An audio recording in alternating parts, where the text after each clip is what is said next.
Greetings, Gatewood Gators, and thank you so much for tuning in to the monthly bonus on our Gatewood Learning Garden website. On this site, we're going to be having monthly activities that you can engage in with your families to get you not only excited about the garden and learning all about plants and seeds and how they grow, but also just getting your hands dirty and learning and expanding your horizons through crafts and all the goodies. So for the month of December, which is our very first month of doing the monthly bonus, we are going to be making paper seed starter cups, and all we need for this is shredded paper and a little bit of water. So I'm going to just go over what materials we need for this activity so that you're ready to go. So first things first, gather all of that extra paper that you have lying around for recycling. This is an amazing way to recycle materials instead of just putting them in the recycle bin, because you're going to be getting to use it to grow your own seeds. I have for myself an old recipe book that got kind of wet and worn out. They have a lot of recipes from the 1970s that require a lot of jello molds, and that's not really my thing. So I decided to shred this up and make sure that I had a nice bowl full of paper for that. Making sure you have some scrap paper. You can use newspapers, you can use printer paper that has already been used, you can use scrap paper that maybe you used in your math class.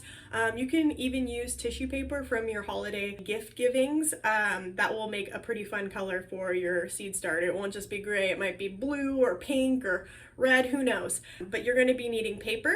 You'll want to have a strainer or a sieve of some sort. Mine is pretty small. I recommend bigger if you have one. I just don't, so we're working with what we got. And a muffin cup. I hope that you guys have these, but if not, that's okay. You can use a small cup, you can use a ramekin, you can use a tiny bowl, anything that you can use to shape that paper pulp into a cup form for your seeds. I would also recommend, if you have one available, which not everyone does, to use a blender or a food processor. Not everyone has one of these at home, and that's okay. You can still do the project. The only thing is that instead of blending, what you're going to do is you're going to make sure that you shred that paper as small as you can, and you're going to fill it with hot water and let it sit overnight. And I would suggest continuing to drain it out a little, put a little more hot water in, because warm water helps paper break up. And you're just going to continue to break it apart by hand, getting your hands dirty and having fun with that. Make your own DIY pulp without a blender. But because we have a blender today, it makes the process a little bit faster, and I'm excited to get started. So why don't you guys go ahead and get your materials ready and come on back. Welcome back, Gators. Now that you have gathered all the materials that you need for our craft project, I would love to see your beautiful shredded paper looking nice and small. Mine's a little bit big. I think I need to shred it a little bit more, but I am going to start to load it in my blender. And remember, you can use a food processor, or you can always do this by hand by letting it soak for a while. So I'm going to load in my paper, and I'm going to be really careful about those blades. Make sure you do this with your family, because I don't want you cutting yourself. But you're going to be loading it up with some paper. And I'm going to go all the way to the top. I know that when it comes to using a blender, sometimes you'll have to stop partway through and use a spoon or a fork or some other item to press it down, just to make sure it's all blended. So once I have this filled up pretty nicely and I'm feeling pretty confident about how much I put in, I am going to pour hot water over it. The reason why we use hot water instead of cold water is it helps break down the paper a little bit easier, giving your blender a little bit of a break so that we can go ahead and make sure it gets nice and pulpy. So I'm gonna just start with this much water and see what happens. There's no rhyme or reason behind it, so just kind of fill it up as much as you feel like it needs. And then we are going to put the attachment on, of course. Always put a lid on, you don't want to make that mistake.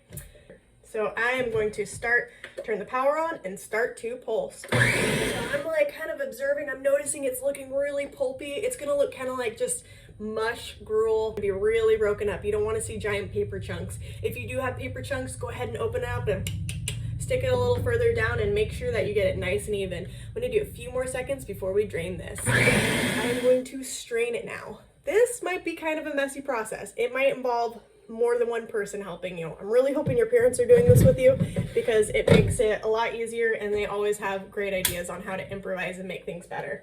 But what I am going to do is pour out my pulp slowly in bits. You don't have to pour it all out at once, but I'm going to be pouring it through my sieve. And look at it, I'm already draining that water down. See what my pulp looks like? This is what my pulp looks like. It's just mush. It is mush, but what I'm going to do is I'm going to press out all the water that I can. The more water that you have, one, the harder it might be to form into cups, and two, the longer it will take to dry. And I know you guys are really excited to make these.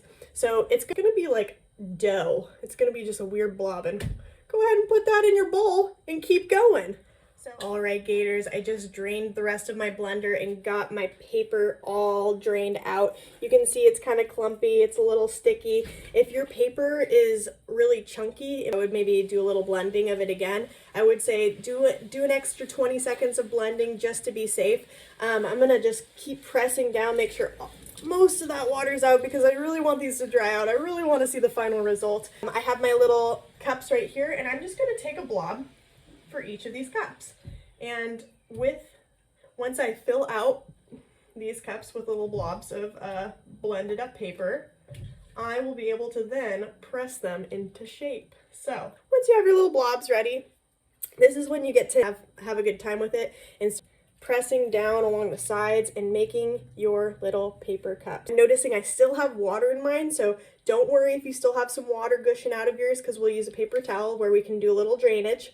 But right now I'm going to go ahead and mold my cups, and this should be the fun part. Oof, we're getting our fingers into some fun squishy paper pulp. Alrighty, Gators, I have my little paper pulps all pressed down into the form of this muffin pan. As you can tell, not all of them are the same. They don't look totally perfect, but they will do because they are going to be able to hold those seeds and that soil to help fuel your seed starters for the spring. What we're going to be doing now is, if you have a little excess water, sometimes you can see it when you press down on it. See how that, you can see I got a little bit of dampness. You can always dry it a little bit more by using either a piece of fabric cloth, some scrap fabric, or even a paper towel, and you can just do little gentle presses on the inside of your cups just to make sure you get the rest of that water that you can out of it. And see, sometimes it can break up. That's okay, we'll just remold it back in. It's kind of like Play-Doh, so it can always be fixed. There's no going wrong with this project. I think I got all of the water that I could out of them. They are ready to wait for the drying process. Gators, I've had so much fun making these seed starters out of paper pulp with you. I want to warn you that it is important to make sure that we let them dry out fully. It might take 24 hours, it might take a couple of days. It really just depends on how thick your cups are and how much water is still left in them. When they're fully dry and you can no moisture left, you can pop them out of these containers and you have your own little seed starter cups. These seed starter cups are going to be great come spring when you want to start doing some planting. You can fill them up with a little bit of soil, put a little seed in them, and let them grow. Winter is the time for planting, not planting. Bye, guys.